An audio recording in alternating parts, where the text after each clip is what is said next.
Alright guys, this week we have NFL Week 17 Power Rankings, and on top of that we have NFL Award predictions at the very end of the video. Hope you guys enjoy, and this took a really long time to make, so please be sure to show your appreciation. Thank you. Wiggle, wiggle. Like.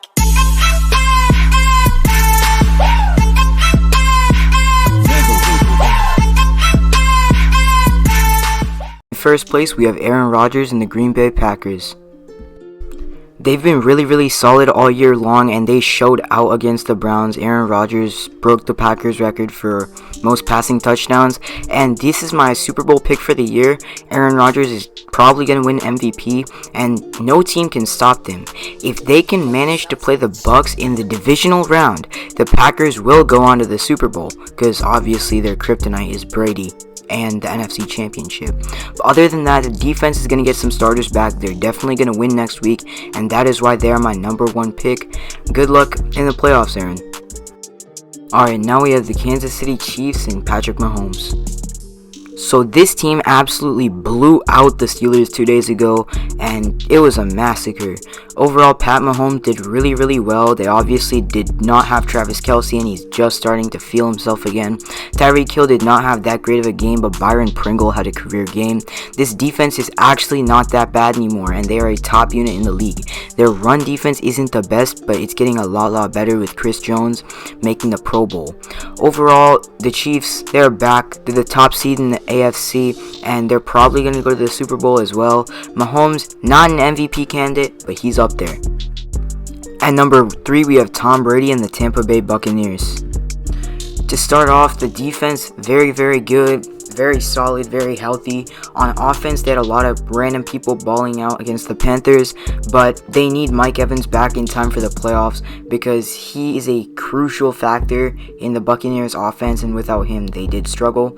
Obviously, the offense was not the problem against the Panthers, but overall, they need a fully healthy team. Obviously, Antonio Brown is back, and so is Rob Gronkowski, so we'll see how things go.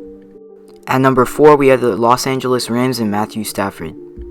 Last week just showed what would happen to the Rams if they had a mediocre pass defense playing against them. Matthew Stafford threw 3 picks and did not look pretty at all. Cooper Kupp still had over 100 yards receiving, but the reason why they're not higher than this is because they don't have a solid run game. Obviously, they're getting Cam Akers back, which will be a huge impact, and that's pretty much all I have to say on the offense. On the defensive side of things, best defense in the NFL by far, maybe other than a few teams, but the middle linebacker core needs to get better. Von Miller doesn't do the cut. At number 5, we have Mac Jones and the New England Patriots. So after their 7-game win streak, everyone was high riding with the Patriots. I was not too hot on them though. And I always knew that the Bills had it in them. Last time they just had 30-degree winds to stop them from winning. The Patriots are not a legitimate Super Bowl contender. They just got lucky in my opinion. Mac Jones is not that good. And to be honest, I had the Patriots at number 4, but I dropped them one spot because of the loss to the Bills. Even though they could have and should have won, they just did not play up. When the defense does not play, this team is nothing.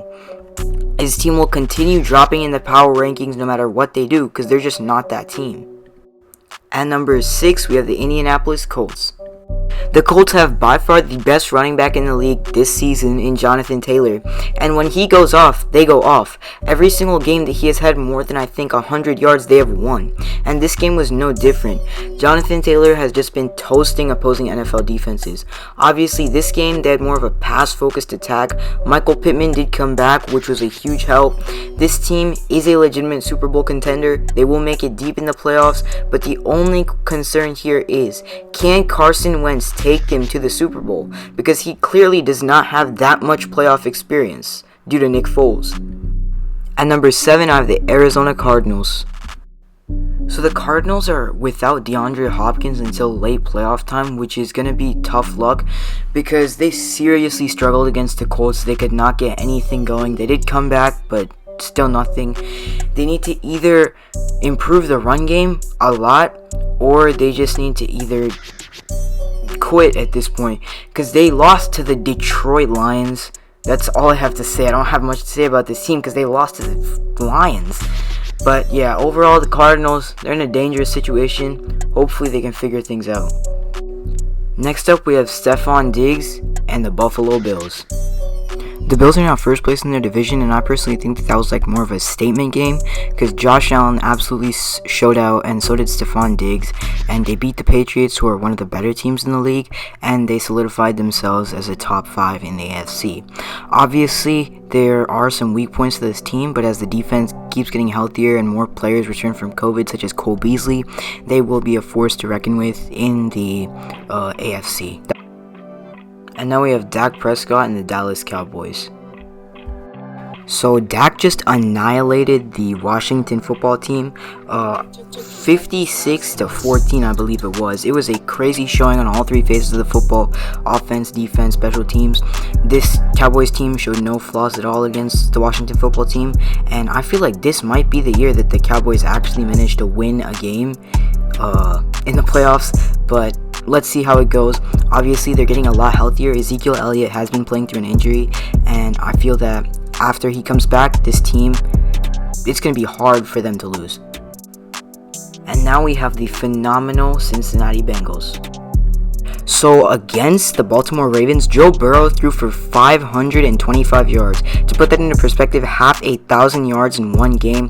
That was crazy. Their team just went off. If they can play like that every single week, the third seed in the AFC will be theirs. They lead the AFC North right now. They have a tough match against the Browns. They were blown out last time, and I believe they play the Steelers again. I'm not sure though, so that game's gonna be pretty sick. Obviously the Bengals, they're rising a lot. Joe Burrow, he might win comeback player of the year, who knows. Now we have the Tennessee Titans, who might be getting back Derrick Henry. So this team is about to get Derrick Henry back, and they just had a huge come from behind victory against the San Francisco 49ers. They're first in their division, and in a pretty competitive division too with the Colts. But I feel like with Henry, that's just like the missing piece that they need. They just got AJ Brown back, so this team, they're going to be very dangerous in the playoffs. I believe they have a top 3 seed in the playoffs, which is also going to help a lot. Ryan Tannehill started to feel himself again because he actually had weapons for the first time, and obviously they have great coaching. Might have a coach of the year candidate, who knows.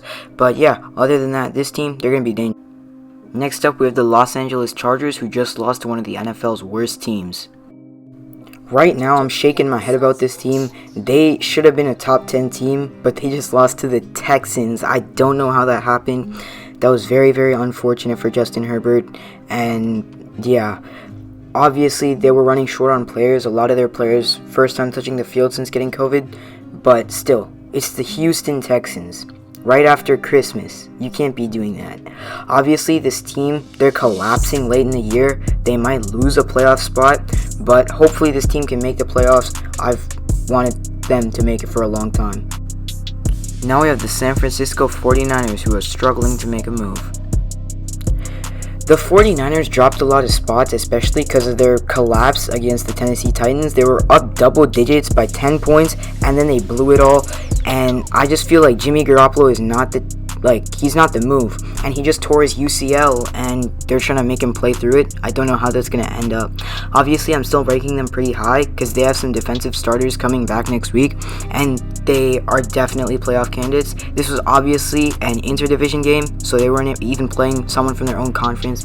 They're still a top 10 team, but now we have the Baltimore Ravens, who got absolutely destroyed by the Cincinnati Bengals. The reason why I have the Ravens this high, some of you might not like it, but they are getting Lamar Jackson back next week. That's what I've heard from ESPN and The Athletic and Bleacher Report, I believe. So Lamar Jackson, he's coming back next week. With Jackson, with the running backs that they have, they can definitely make things work. I feel like the Bengals game should have been a win if they had Lamar Jackson. He just could have gotten so much more done with the football. Obviously, it was Josh Johnson, I think. It was one of his first NFL starts, so I think the experience is what caused them to lose by such a big amount. Next up, we have the New Orleans Saints. And what I'm about to say goes for both of the next two teams. The Saints, they are high. I know that they just lost to the Dolphins, but the Dolphins are not good. The Dolphins are beating bad teams. The only quality opponents that they've beat this whole time is the Ravens, who are extremely beat up, and the Saints, and their week 1 win against New England. Apart from that, they have not been good. They've been very shaky. Obviously, the Saints, they can be a lot better. They just beat the Buccaneers, but this team, they can still very much make the playoffs. Next up, we have the struggling Cleveland Browns. The last 2 games are enough for this team to make the playoffs. They can definitely beat the Bengals. They did earlier, and they can definitely beat the Steelers again on Monday Night Football. And if they have any QB other than Baker Mayfield at QB, this team would be probably 17-0. They have so much talent, and their defense is so good that they just cannot be stopped. I don't know why they're doing so bad, but 2 of the interceptions were not Baker's fault, and the last interception, it was just like pass interference or holding. I know I'm a Browns fan, and I know this is biased, but still. And here I have my award predictions, MVP Aaron Rodgers, and then the rest you guys can see. My biggest back and forth was Defensive Player of the Year and Comeback Player of the Year, but we'll see how they turn out next week. Again, thank y'all for watching. Check out the links in the description. No copyright intended, of course. I got a new mic and I'm trying out a new editing software, so if there's any issues at all, please comment down below. And please comment future video ideas down below too. I'm kind of content dry right now. I'm looking for stuff to put out for you guys.